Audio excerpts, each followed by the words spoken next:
listening to the X-Zone Broadcast Network, www.xzbn.net. Radio's authority on the world of the paranormal and the science of parapsychology, celebrating 25 years of broadcasting around the world and to the great beyond.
The Science of Magic with Gwilda Wiyaka is largely an opinion talk show. All opinions, comments, or statements of fact expressed by Gwilda Wiyaka's guests are strictly their own and are not to be construed as those of the Science of Magic or endorsed in any manner by Gwilda Wiyaka, Relmar McConnell Media Company, its affiliated networks, stations, or employees.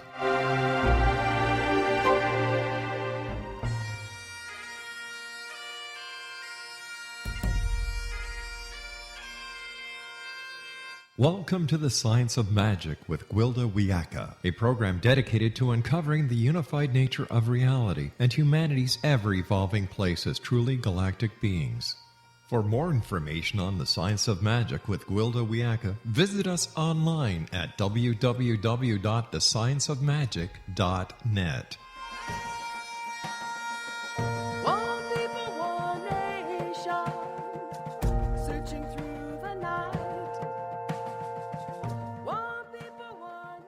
Welcome to the Science of Magic, a place where science and magic come together to transform fact into evolving truth. We can be found on our website, www.thescienceofmagic.net. I'm your host, Gwilda Wiyaka. This hour we'll be exploring sound gateways. I'm a drum builder. I don't say this lightly, nor do I intend to indicate I simply put together drums. I had a teacher from the Lakota tradition. He taught me the sacred geometry involved in the traditional construction of a Lakota hoop drum. He taught me the ancient ceremonies used to imbue every step of the process with intention, alignment, and gratitude for those beings that gave their lives that we may create this sacred shamanic tool. Once the drum was built, but not before it dried, he instructed me on how to infuse it with the birth chord of the practitioner for whom the medicine drum had been built. The drum then became a personalized, powerful shamanic tool. It was never to be played by any other than the person it had been made for, without ceremonial preparation for such an event. So, what exactly is a birth chord? I asked the very same question. It's the chord of frequencies that the person attempted to incarnate with, my teacher informed me. There are those of us that chose to come to provide support and guidance through these powerful times of change and evolution. The effectiveness of our work is directly related to our anchoring in the physical form. Our grounding to life on the planet is stepping down from spirit to the physical. My teacher explained to me that when we're in spirit getting ready to enter, we're drawn to a developing fetus that has the DNA most compatible to our purpose. Once we join with the forming physical body, the light from our spirit activates the DNA, resulting in incarnation. However, the planet has passed through a low-frequency time. Over the generations, much of our DNA, deprived of wider bandwidths of light, became inactive and thus no longer available to carry the complete range of the incoming spirit. Thus, when incarnating from pure spirit, only a small portion of our original harmonics can be translated onto the physical plane. Now, our sun has moved into a more highly charged area in the galaxy, and a much greater bandwidth of frequency is available. Unfortunately, we remain deactivated and unable to step down much of our potential frequency from spirit to the physical. This stepping down process is achieved through light entering the chakras through the auric field, which in turn is transmitted to the endocrine glands and from there to the physical body.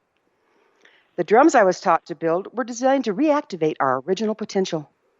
By playing a drum tuned to a person's birth chord, the mechanical waves activate the dormant DNA, setting up a resonance and rendering it receptive to greater light. The more light present, the greater the reactivation.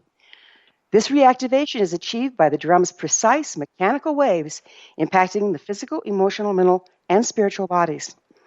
In addition to the drum, rattles, didgeridoos, Tibetan bells, singing bowls, and the human voice are all powerful activators.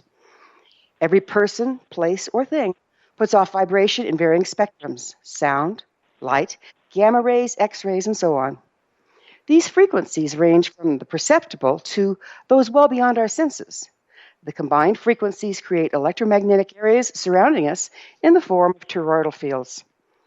Where the toroidal fields of one body, be it human or heavenly, cross, the X points are created. X points are like wormholes, shortcuts through time and space. These X points are the phenomenon shaman use to transcend time and space. They are also the mechanism through which spiritual power can be introduced into the physical plane. In short, magic. Sound is a mechanical wave, while light is an electromagnetic one. Mechanical waves must have a medium through which to propagate, while electromagnetic waves can travel through the vacuum of space. Sound is therefore more closely linked with physical and light with the esoteric. There is a continuum formed by sound to light that enables movement from physical to spiritual. The scale also moves from the esoteric back through the physical, creating pathways for spirit to enter the mundane. These passageways are gateways to enlightenment and evolution. Our guest this hour is an expert in music, rhythm, and shamanic healing, and accessing the esoteric through sound. I will introduce Cody Alexander after this short break. You're listening to The Science of Magic. This and other innovative episodes can always be found on our website, www.thescienceofmagic.net.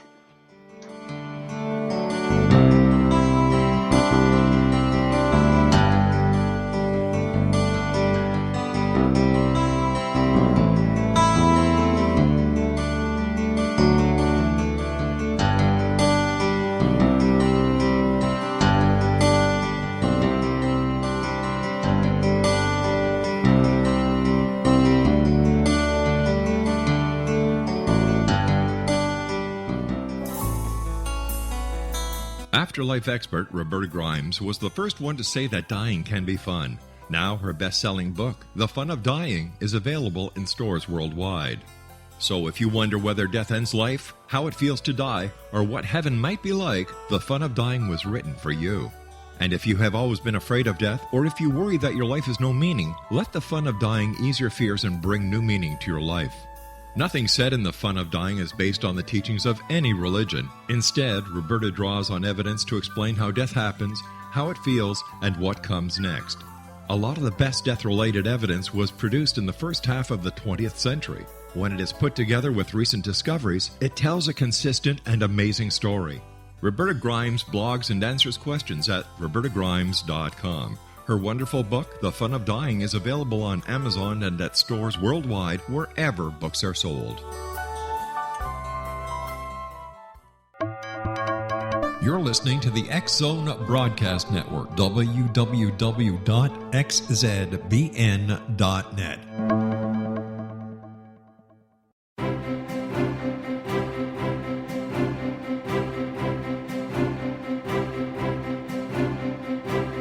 While science pursues fact, magic accesses the quantum level, bridging random facts to form truth. As long as science and magic remain separate and polarized, the truth cannot be known.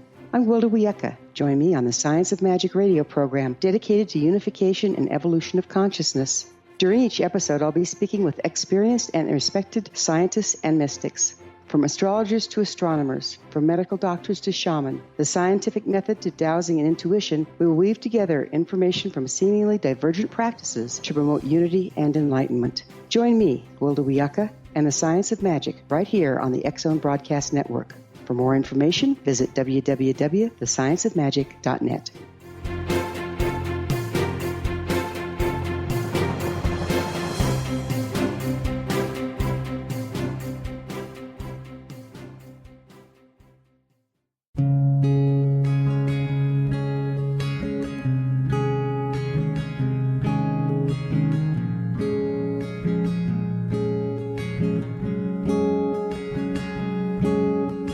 Linnea Starr began to demonstrate a metaphysical connection to the spirit world as a little girl. Her family noticed the connection, but it was a great-grandmother who told the family that Linnea was indeed gifted. The great-grandmother, who was also gifted, felt that Linnea had indeed inherited these attributes. It has been noticed that oftentimes such things are passed down through the generations. Linnea was also born with a caul, a thin white membrane across a newborn's face. Legend has it that if the baby is born with this caul, the child will have second sight, or what we call psychic abilities. Linnea Starr does past, present, and future, and has the gift of prophecy. It is written within scriptures that if you are able to give factual information, and prophecies indeed come true, the gift indeed comes from the divine realm. Linnea Starr does large interactive groups as well as private gatherings.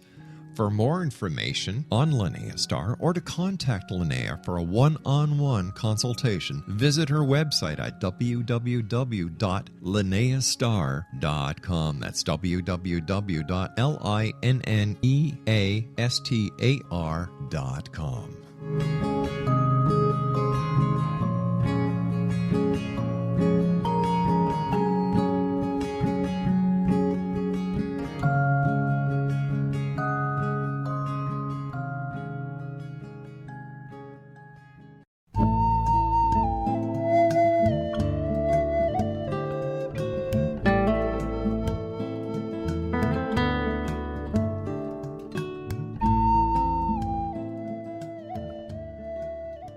Welcome back. This is the Science of Magic, dedicated to unification and evolution of consciousness. I'm your host, Gwilda Wiyaka. Our guest this hour is Cody Alexander, certified shamanic practitioner, musician, singer-songwriter, and avid student of the esoteric and its relationship to sound. Cody's fascination with the esoteric began 40 years ago. Her search eventually led her to Native American spirituality. Under the teachings of Lakota elder Grandfather David of the Standing Buffalo Clan, Cody served 4 years as a Sundance drummer and became an ordained minister of Native American spirituality in 2009. Her continued search led her to shamanism and Path Home Shamanic Arts School, a Colorado State certified occupational school. She graduated with honors as a certified shamanic practitioner in 2007 and a certified shamanic instructor in 2009. She has dedicated her life to the path of service, helping awaken and empower others using frequency and shamanism to heal and transform. Cody offers private long-distance shamanic healing sessions internationally through Path Home Shamanic Arts and is available on her website, www.findherpathhome.com. Click on private sessions. Cody has a CD of original songs, North Shield. She also is a member of the group Starfire and performs on their album, Winds of Time. These can be found on cdbaby.com, itunes.com, amazon.com, and through her website, www.codyalexander.net. Cody, thank you for joining us on the Science of Magic to share your considerable knowledge of and experience with sound and the esoteric. Thank you so much. Cody, as a shamanic practitioner, you have been reactivated by your own drum. Do you use this in healing with others? Yes, I do. The activation that the drum provided for me gave me access to an expanded realm of frequencies, and when I track for my people, according to their intent and bottom line and what they want to come back at this time for themselves, I can access the frequencies that are appropriate for them because of this expanded access, and step it down and then deliver it to them. How do you deliver it? I use my voice in order to tone the frequencies. I get a visual on their chakric field, and I can see where the imbalances are, so that when I use my voice, I can literally see the chakric field even out. And it fills in the places that where there are gaps or where it seems to be a little dimmer than elsewhere. Gotcha. So that's pretty much your own personal style, isn't it? It is, yeah. Yeah, very nice. Let's talk about drums a little bit. In both Native American spiritual and other spiritual traditions, and worldwide shamanic traditions for that matter, drums and or some form of percussion are involved. Can you speak to this? Yes, what I've experienced is that the drum, like you said in your introduction, they open gateways for spiritual consciousness, for all the bodies, the mental, emotional, physical, and spiritual, to align. And what I have noticed when I'm doing drumming is that it seems like the boundaries dissolve, that I lose my sense of myself in the here and now and blend more seamlessly, and it feels like it's outside of time and space. So it really helps to access higher frequency information and just kind of go with the energy of what's appropriate at the time. You know, I've been involved in some studies on shamanic practices and participants of ceremonies. And through the use of percussion, the subject's alpha brainwaves consistently drop to 7.5 hertz. This tends to result in a trance-like state. As a shamanic practitioner and Sundance drummer, can you share some of your experiences with that effect? Yeah, actually I can. Most of the time, in fact, pretty much all the time, when I'm sitting on the drum, especially with my experiences in Sundance, is that I'm literally becoming one with the entire ceremony. I become one with the people who are also sitting on the drum, and I really lose a sense of self, so that my whole focus is to support the people that are in the ceremony itself, and that I'm following the person who is a lead on the drum, and we're moving literally like one being. So it's like when you see a flock of birds that are shifting and moving and circling and diving all at the same time in an instant. That's pretty much what happens on the drum, because it's absolutely essential for the focus to be so complete that we have to keep the rhythm absolutely dead on, and we have to work together absolutely dead on, because our support literally carries the dancers energetically through whatever process they are addressing, according to their prayers or their intention for being in the Sundance. That's a beautiful team, it sounds like to me. It can be. Yeah. You've been a piano tuner for over 35 years. What have you noted about sound, harmonics, and spiritual healing? It's been interesting tuning for as long as I have. Here again, I get a visual of sound waves when they are dissonant and when they align. And so what I do when I'm tuning is I watch for the alignment in order for the piano to come into the tune that it was designed to be. And the same thing happens when I'm working with people, or even if I'm not working with people consciously, or I'm just in situations where I'm involved with a lot of people. I can literally feel the energies that are dissonant, and I can feel the energies that are supportive. And what I've noticed is that when a group is in alignment, it seems like the amplitude of whatever that intention is in the group seems to expand far greater than the number that is there. And when there's dissonance, the potential for destruction seems to be, or discomfort, or just chaos in general, seems to be very high. So you're saying that sound isn't always healing? Correct. So what circumstances do you see where it's not?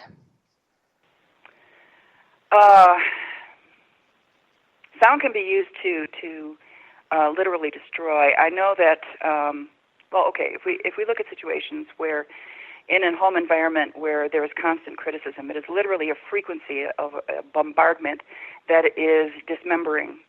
And I don't think that we consciously know what is going on. I don't think that people consciously do this for the most part, because I believe that people on the whole really want to be good, and they don't realize what's happening with the frequencies that they're delivering through their intent, through their voice.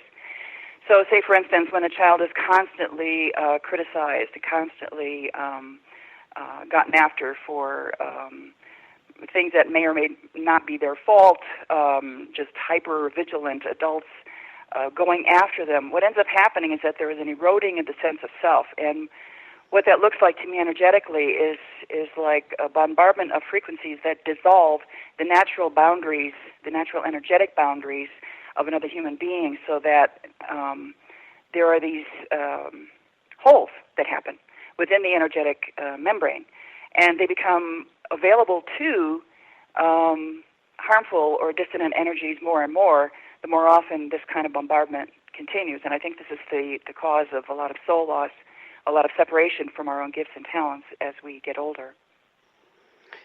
So, can you speak to the misuse? Sounds like unconscious misuse of sound. Can you speak to the misuse or manipulating of others through sound, consciously? Yeah, in groups that are not necessarily having the best interests of others at heart. So, for instance, if we look at a mob mentality where people are chanting destructive things, it literally begins to build a wave form that increases. The more alignment there is, the more people that there are, and the more the surroundings resonate with this assault. And so, just like in a group where people are aligned in good intent and boundaries dissolve and they begin to move together, just like the birds I was talking about, the same thing can happen with a mob mentality, where all it takes is a single incident, a single trigger after they build and build and build this form of energy to release it in a really negative way. And we've seen that happen over and over again with demonstrations, and the examples go on and on worldwide. It just isn't a good thing to happen, but we see it a lot. So are you saying this is the sort of thing that we're seeing terrorists, that they have their slogans and they get their people all fired up? I mean, it has to take something like that to strap a bomb around your middle and go kill yourself for a cause. Is this one of the places where you see it playing out? Yes, I do. I think what ends up happening is that logic disengages and we get into the emotional body of the people that are involved, and whatever other damage is being triggered. And it begins to, they begin to resonate with the same kind of feeling, the same kind of intent, and it tends to carry people beyond what, in a normal situation, they would consider a logical or a good thing, or a good, some kind of an opportunity to do something to make a change. If they had the opportunity to step back and look at it, they might decide differently. But sometimes there's so much damage that they're pretty much ready to be triggered in those ways, as I see with the people who blow themselves up in order to hurt other people. So this really kind of describes what goes on with crowd hysteria and lynchings and all those things, where as a group, the frequency being perpetrated on the group and amplified by the group, they do things that individuals would not do. Is this what you're saying? Yes, and what it looks like is that as a group, they develop a sort of group momentum or a group courage, which is not courage at all. But just the development of an incentive in order to do things that would be absolutely horrific. And on their own, I'm convinced that many people within that group would not engage in these things at all. Got it. This is just really engaging, and it's describing a lot of what we're seeing in our world in a whole different way. We're going to have to take a short break. We're going to return to Cody and her depth of knowledge on frequency, sound, and crowd mentality just after this short break. We'll return to our discussion. You're listening to The Science of Magic. I'm your host, Gwilda Wiyaka. You want to hear more? Other innovative episodes can always be also found on our website, www.thescienceofmagic.net.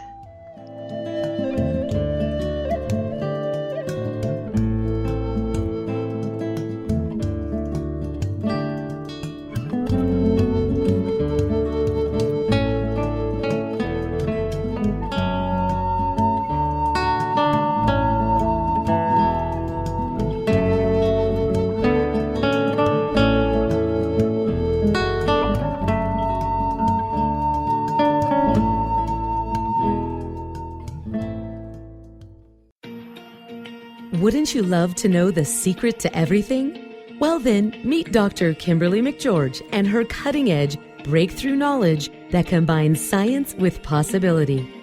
Dr. Kimberly brings real-life answers and healing to those open to alternative solutions. She teaches solution-based programs and classes that will change all areas of your life forever. Specializing in conscious creation, intuitive readings, and energy medicine, you can rapidly shift health, relationships, business, and money and abundance challenges quickly. Receive her best-selling book, Secret to Everything, at no cost by going to secrettoeverything.com/X-Zone. That's right, transformation can start now. Just go to secrettoeverything.com/X-Zone and receive Dr. Kimberly's book for free. You're listening to the X-Zone Broadcast Network, www.xzbn.net.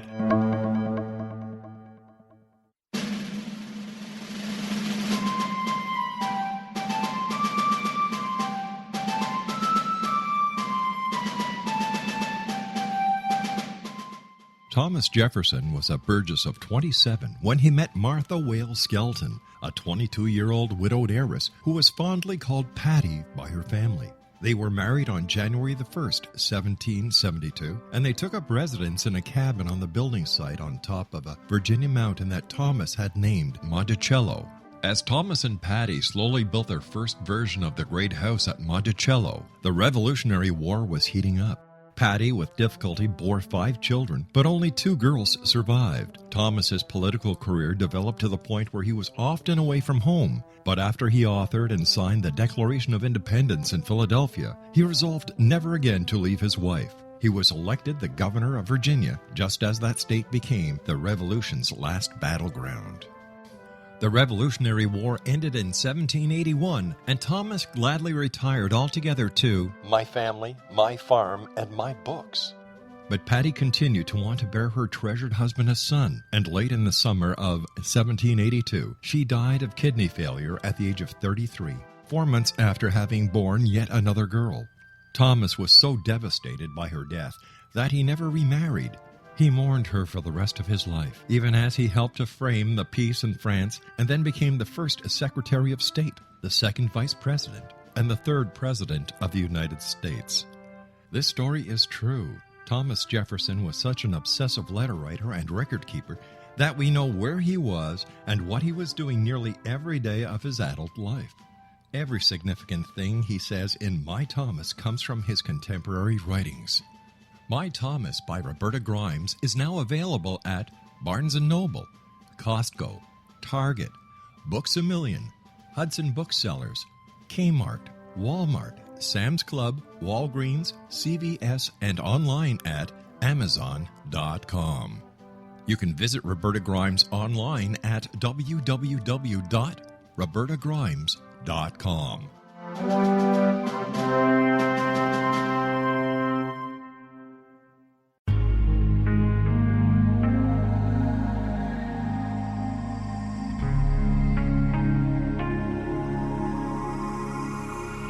The scientist and the mystic have been on an age-old, relentless search with one thing in common. They seek truth. Their paths converge in the 40,000-year-old practice of shamanism, an ancient science delving to the quantum level of life, facilitating healing, manifestation, and evolution. I'm Gwilda Wiyaka. the founder and director of Path Home Shamanic Arts School, a unique Colorado State certified occupational school training shamanic practitioners and teachers. We also provide classes for empowering personal lives through shamanism. Our certification classes are in week-long segments enabling international participation, and online classes and long-distance shamanic healing sessions are available. Come discover the science of magic in the limitless world of shamanism. www.findyourpathhome.com.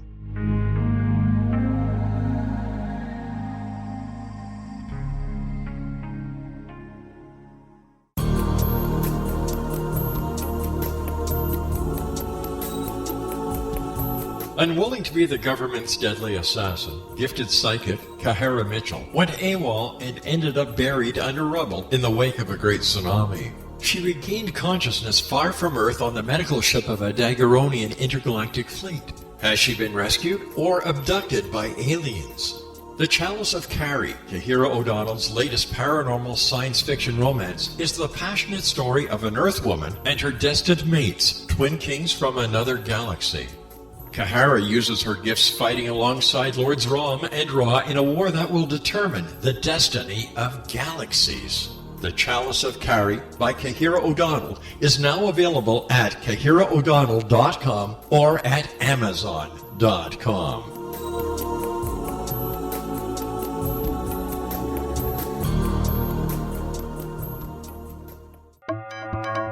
You're listening to the X-Zone Broadcast Network, www.xzbn.net.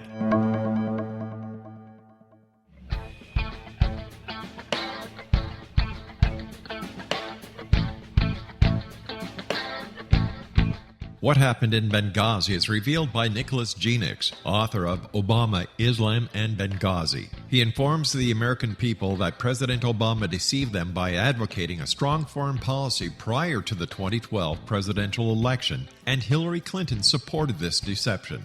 As the title infers, there is a connection between Obama, Islam, and Benghazi. Ample evidence informs Americans that Obama's early indoctrination in the Quran developed an affinity for Islam, why the Quran is the source of discontent in many countries, and why the Obama foreign policy deception led to poor military action and caused the loss of American lives in Benghazi. Genix provides 36 questions for the Select Committee on Benghazi to validate if Americans are justified to mistrust President Obama and Hillary Clinton. An overview of Obama, Islam, and Benghazi is presented on the website www.futureofgodamen.com. That's www.futureofgodamen.com.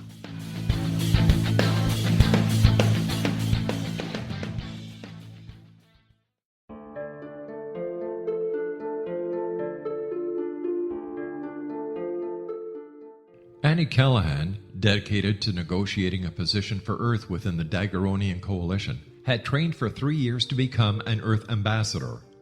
Yet, the very eve of her arrival at the capital ruling planet, she is claimed as destined mate to an oversized, mating-maddened vamp who swears he will never release her. Lord Aztaran, king of the Macian sector, has waited over 900 years for his destined mate. Having found her as an alpha vamp, he is unable to relinquish Annie, virtually holding her hostage until he can claim her. Yet Macians cannot survive without their mate's love. How could he strip her of her citizenship, her ambassadorship, and her freedom and expect to win her heart? With All That I Am by Kahira O'Donnell is the latest book in this exciting series, The Daguerrean Chronicles, guaranteed to keep readers coming back for more. With All That I Am by Kahira O'Donnell is available on Amazon.com and KahiraO'Donnell.com.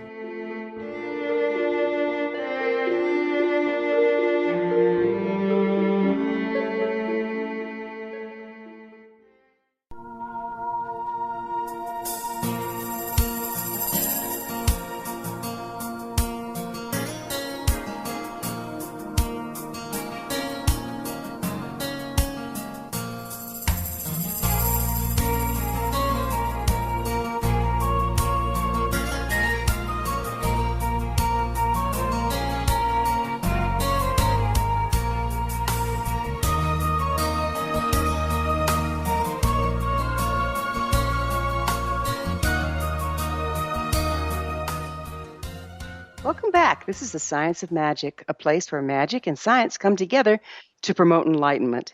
Visit us at www.thescienceofmagic.net. I'm your host, Gwilda Wiyaka.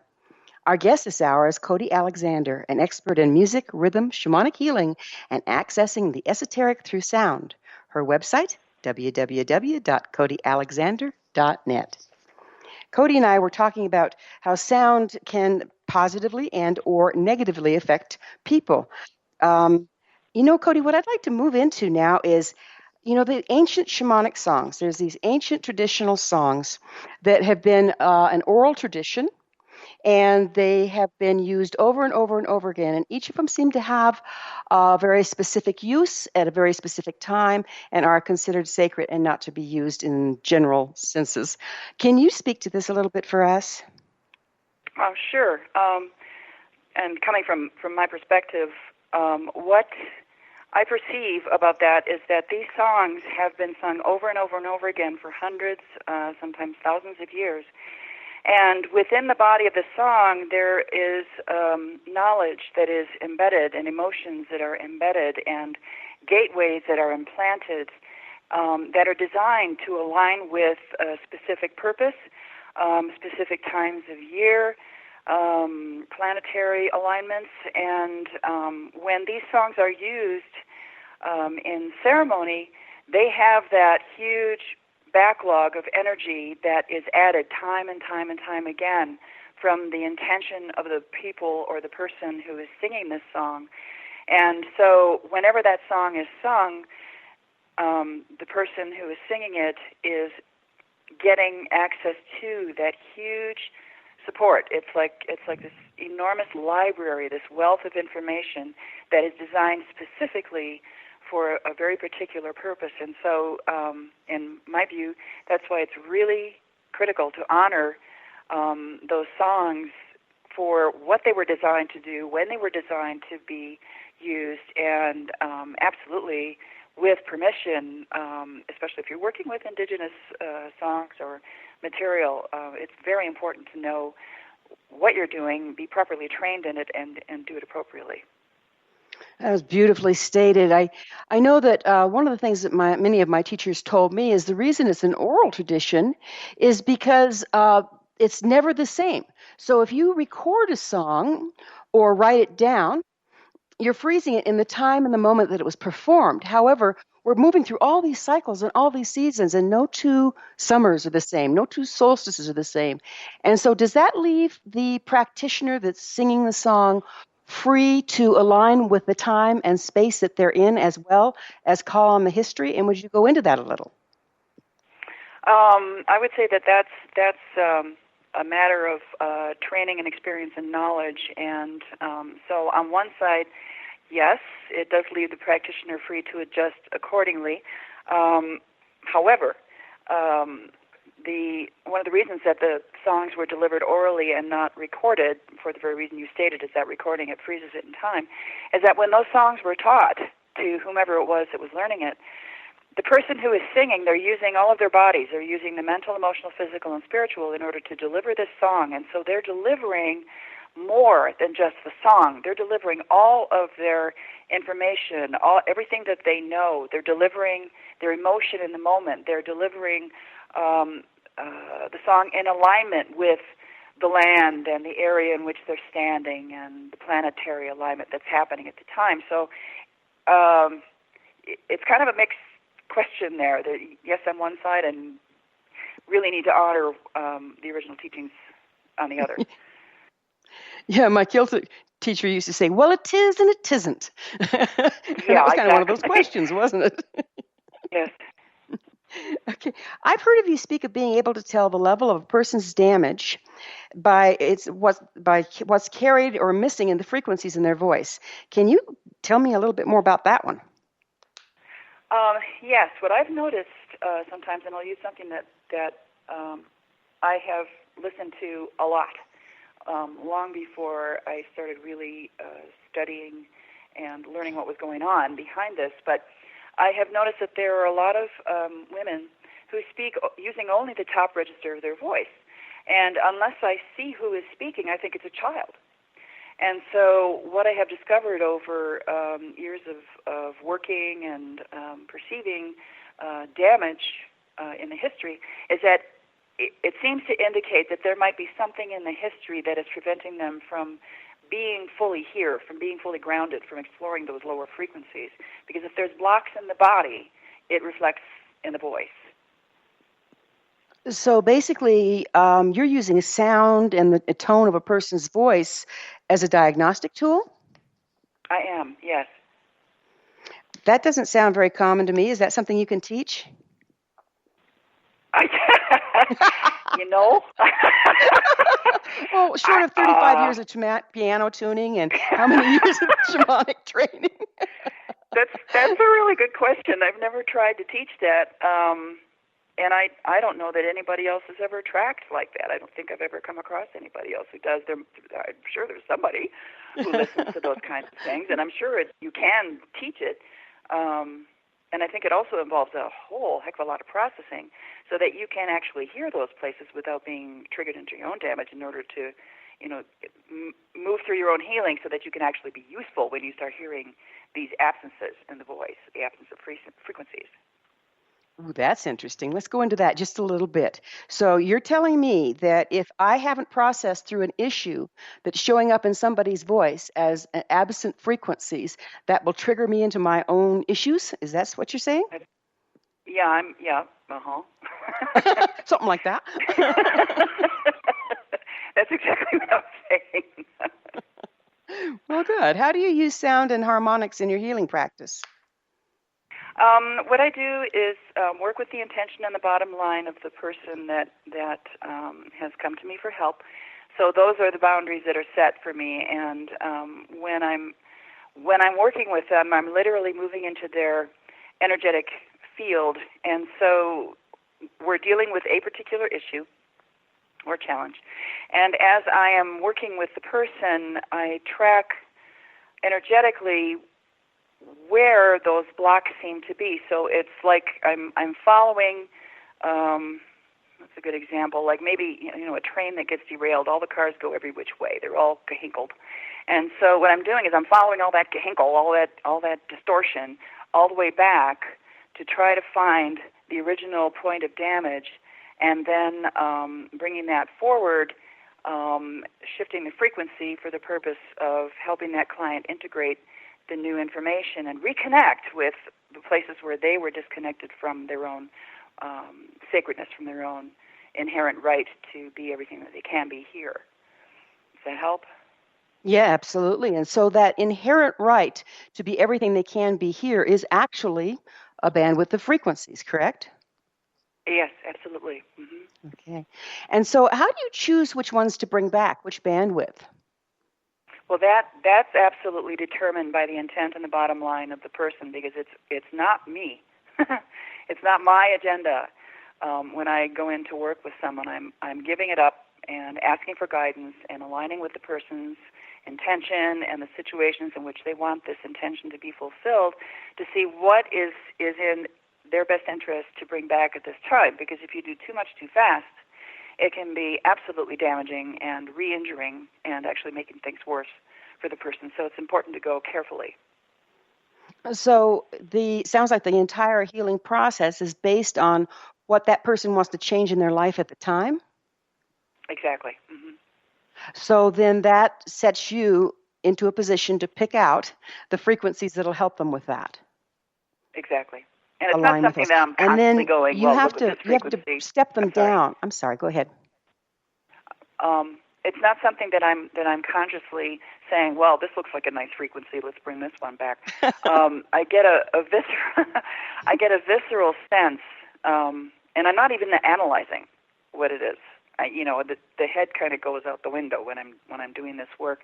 What I'm doing is tracking energetically through what I'm guided to do in order to see where the disconnect has been and embodying that frequency and bringing that back for the client so that they can integrate it here in the here and now. Well, I am going to ask you a whole bunch more about that, but we're going to have to take a break.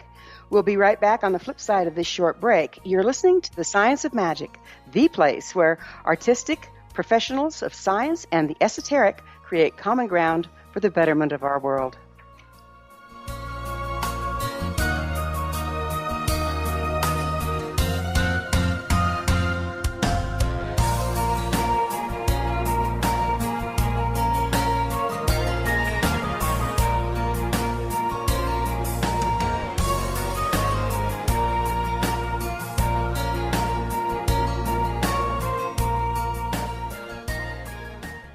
Little children aren't the only ones afraid of the dark. Millions of soldiers return from war zones with PTSD, anger, frustration, fear, and loneliness, much of which surfaces during the darkness of the night. You have the chance to change the lives of these American heroes. Songs and Stories for Soldiers.us provides free MP3 players for these men and women. With a list of 3 million songs in 16 different styles, 100,000 audiobooks, and 30,000 old-time radio programs, every veteran can find something to soothe and comfort them at no cost. All our players contain an 8-hour audio program designed to help veterans fall asleep. With 1,500 plus vets now participating, it's our goal to deliver 10,000 audio players this year. Go to our website at songsandstoriesforsoldiers.us. Help us help a veteran make it through the night.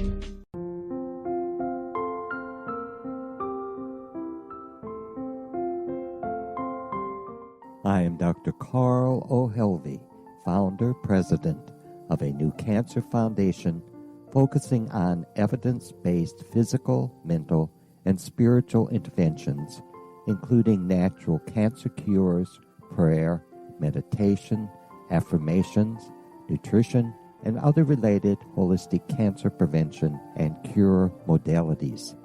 These are used in cancer education, research, and financing care. I ask for your help to continue this important work by donating at www.holisticcancerfoundation.com.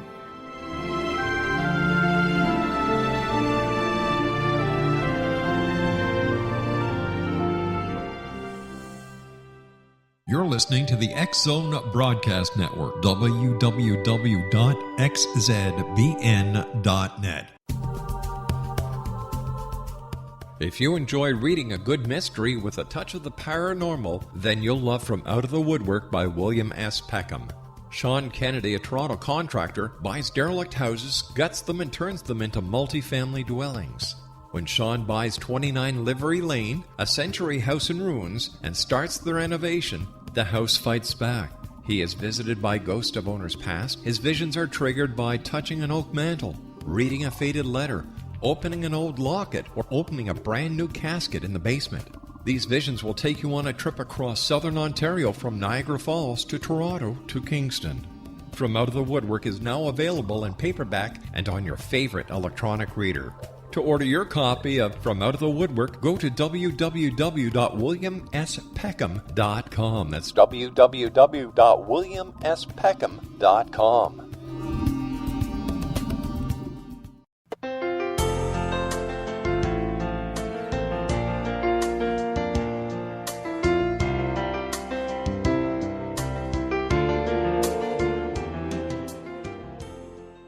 Welcome back. This is the Science of Magic, bringing together gifted people of service to the world.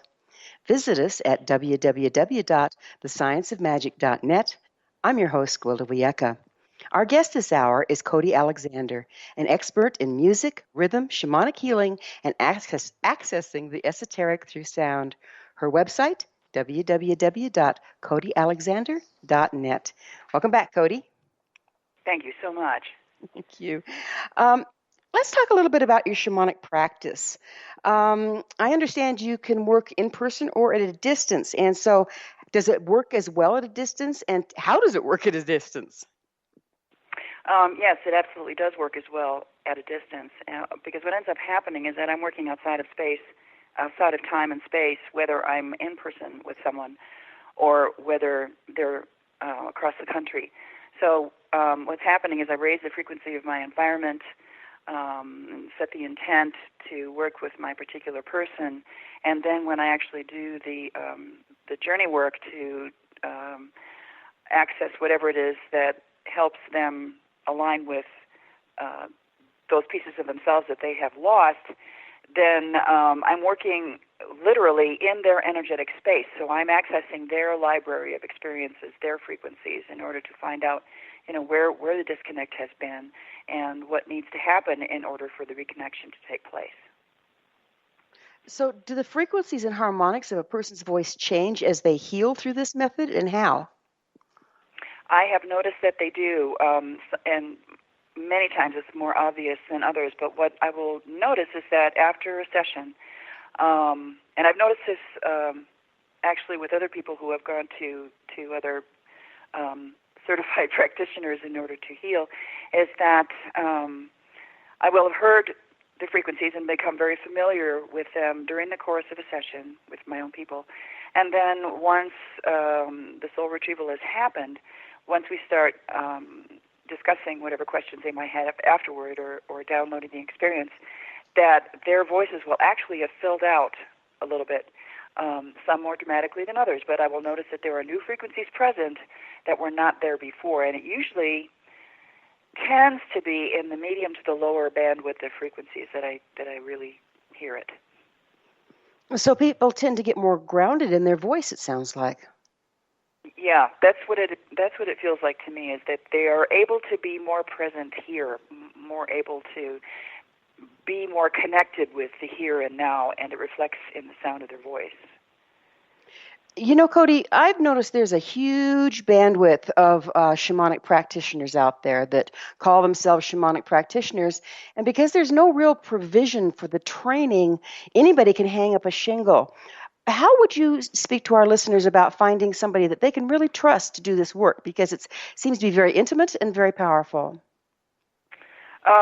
Over 40 years of searching for people who say that they know what they're doing and finding so many who don't, I was really overjoyed to find Path Home, and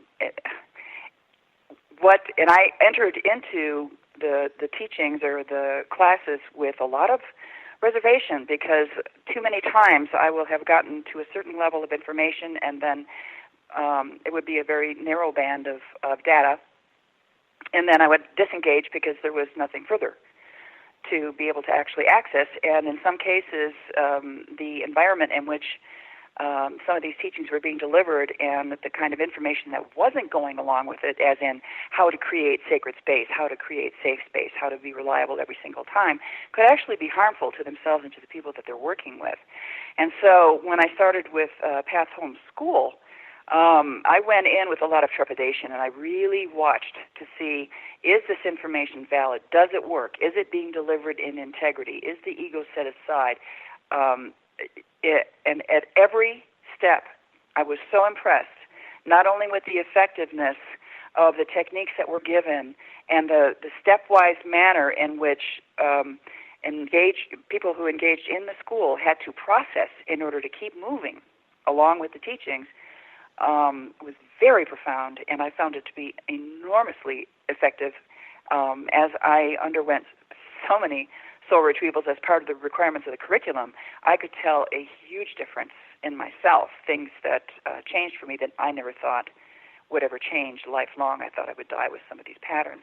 So absolutely, it is essential to check out the requirements or the qualifications of whomever it is that you're going to be working with, and the fact that the school is state certified says a lot, because as far as I know, there is no other state certified school of the shamanic arts in the nation. I might be wrong, but I know that their requirements are very rigorous, because the school has been certified as an occupational trade school, and that takes a lot of paperwork and a lot of study and a lot of qualifications that other people have to verify in order to make that certification possible.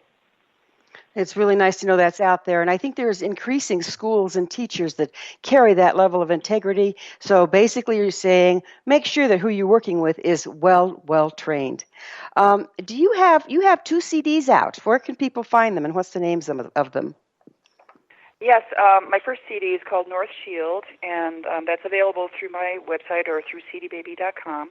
And then the other CD that I have performed on is Winds of Time, and the musical group Starfire. And that one is available also through CD Baby and Amazon. And I think that's about it. I think you can actually find Winds of Time through the Path Home website as well. All right. So why do you end up in shamanism, and why would a person seek out shamanic healing? Oh, that's a big question. I was so Well, we have about 3 minutes, so go at it. Okay, short form. I was absolutely miserable with the patterns that I was carrying, and I knew there was something not right. And I wasn't going to give up looking until I found the answers. And it's literally taken me, it's been a lifelong search in order to do it. And when I finally came across the shamanic healing through Path Home, it started giving me answers that were so amazing and so life-changing that I haven't quit. I'll keep doing it because I keep finding Stuck more to the stuff. darn thing, are you? In closing, Cody, what message do you have for our listeners at this time? We live in a difficult world, and there are so many of us who are just trying to survive. Or if you've got a mission where you feel like you want to be in service to humankind and to the earth, my message to you is don't give up. Look around you. The earth is there for you. The sky is there for you. Our relations, the wingeds, the four-leggeds, the creepy crawlies, the little insect nations are all there for you with metaphors, with support, if you ask. And if you're into dealing with the angelic realms, ask. That's all they're waiting for. Ask for help, and then be open to the metaphor of support that they bring you, because they absolutely are there. Cody, that is so beautifully stated, and I can't thank you enough for being on our show. You know, what you've said out there, we're all looking to find completion, to find the next step, to find the next direction, to find support, to find solace, to find something. And it's all within and without us. And if we can listen to everything around us and let go of what we think is impossible and embrace the improbable, magic can truly happen. Magic can happen. So, folks, hang in there. Thanks again, Cody, for being with us. These are exciting times to be alive. And in the final closing, this has been The Science of Magic. Remember, you can always listen to this and other thought-provoking episodes on our website, www.scienceofmagic.net. Until next time, dear ones, may you be blessed with knowledge, comforted with love, and dance with ease through your personal gateways.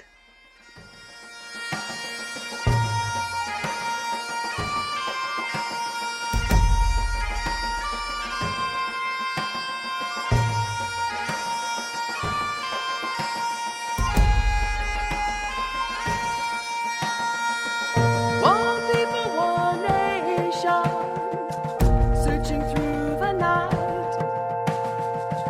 One people, one nation.